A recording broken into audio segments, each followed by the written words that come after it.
আচ্ছা রাজহাঁস, তুমি দেখতে এত সুন্দর হলে কিভাবে? তুমি এত সাদা হলে কিভাবে?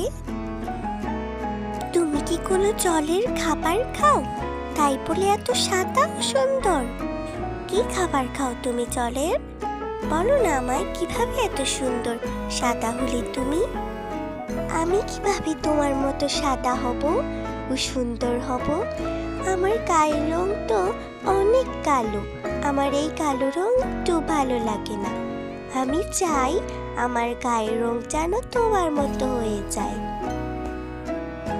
আমি বিশ্বাস করি তোমার গায়ের রং সাদা বলেই তোমাকে এত সুন্দর লাগে, আর আমার গায়ের রং কুচকুচে কালো বলে আমাকে বিশ্রী দেখা যায়। তাই আমি তোমার মতো সাদা ও সুন্দর হতে চাই। বলো না রাজহাঁস, তুমি এত সুন্দর কি করে হলে? আমি জন্মের থেকে এরকম সাদা, আর আমার এখন কাজ আছে।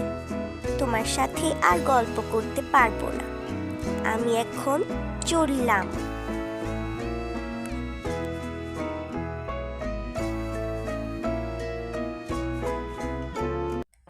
আমার মনে হয় রাজহাঁস সারাক্ষণ পানিতে থাকে বলেই তার গায়ের রং এত সাদা ও সুন্দর। আর আমি তো গাছে বাস করি, তাই জন্য ময়লা এসে আমার গায়ে কালো কুচকুচে হয়ে গিয়েছি। আমি ওর মতো সারাক্ষণই পুকুরেই বাস করব।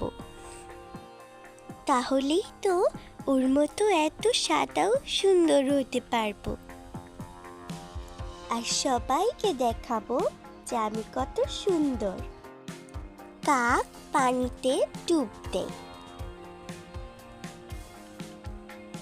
এবং ডুব দেওয়ার পর সে উঠে পড়ে এবং বলে, আমার গায়ের রং তো আগের মতোই আছে। এভাবে ডুব দিলে চলবে না। আমি সারাক্ষণই পানিতে বাস করব। আমাকে কেউ আটকাতে পারবে না। তারপর থেকেই কাক রাজহাঁসের সাথে পানিতেই বাস করত।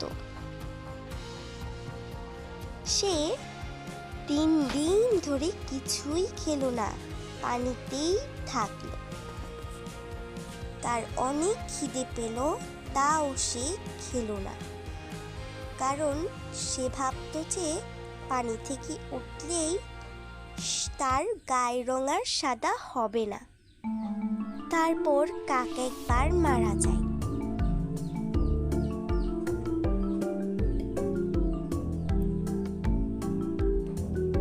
শোনো বন্ধুরা, হিংসে করা ভালো নয়, আর তোমরা চ্যানেলটাকেও সাবস্ক্রাইব করে দিও।